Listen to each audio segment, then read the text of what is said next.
Okay, Bradley Mayer, Bradleymayer. And your presentation today was well accepted by many of the folks here. On whose behalf are you giving these presentations? So Nevadans for Affordable Clean Energy Choices. Okay, is that a what kind of an organization? That's a ballot advocacy PAC. It's a PAC? Yeah, it's a ballot advocacy group is really what they call it. Do you know who supports the group? Sure. Las Vegas Sands, MGM, Valley Electric, and Switch. Okay. During your presentation, I noticed that you made a reference to the possibility of the co-ops as might be continue to be able to operate just as they always have. Yet the question 3 specifically prohibits the support of energy monopolies, and it's been tossed about. Are the co-ops an energy monopoly? Well, so it actually bans electric generating monopolies in the state of Nevada.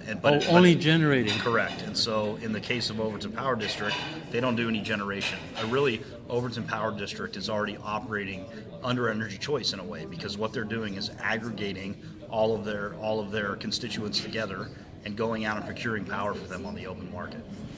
So will the customers... And the initiative allows for aggregation, and that's that part of the initiative where I talked about the ability to cooperatively produce or procure electricity in association with others. That's what co-ops do. So that means that customers within the co-op grid still be able to have a choice of energy provider, or will they then only be subject to the energy provider that the co-op selects? So of course, a lot of that in the initiative, of course, we talk about how there's two things that we're putting in the Constitution. One is a ban on electric generating monopolies. Two is the duty for the legislature to create the new market by July 1st, 2023. So these are all issues that will be borne out in the legislature. I know from our perspective, we believe the rural co-op should maintain local control, that their federal hydropower contract should be protected, and that any additional choice that happens should be administered at the local level through whatever regulatory body they have.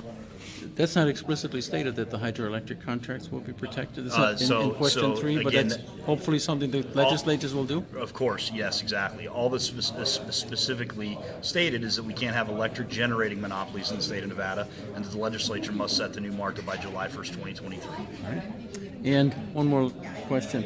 You mentioned something about over-earnings. What are over-earnings? Can you tell me what they are? So over-earnings. So as it is now, NB Energy is a regulated monopoly. I'm an accountant. Does that mean Gotcha. profits, operating margins, or what are we talking about? So let me explain it. So NB Energy, of course, is being a regulated monopoly by the Public Utilities Commission. So they are allowed to earn up to a 9.8% return upon their investment.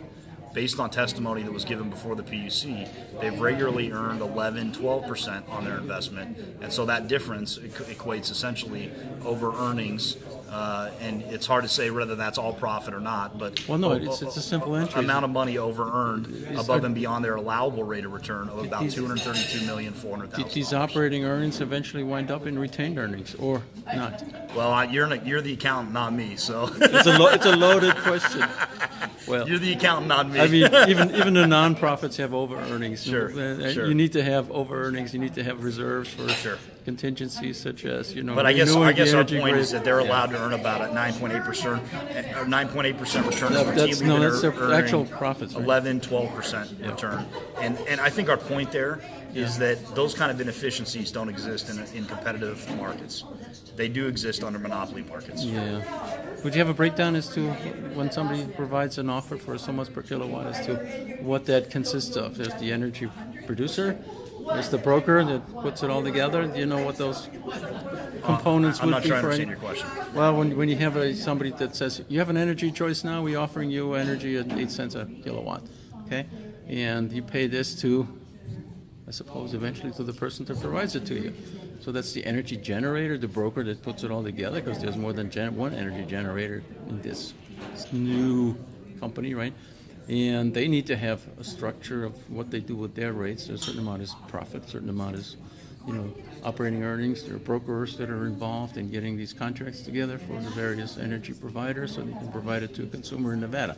So would you know what the breakdown is on some of those rates that may or may not, that Well, may be charged in the future? The way it works today under NV Energy is we pay a bundled rate. And so how it works is that customers that are under NV Energy have a bundled rate, and so they pay.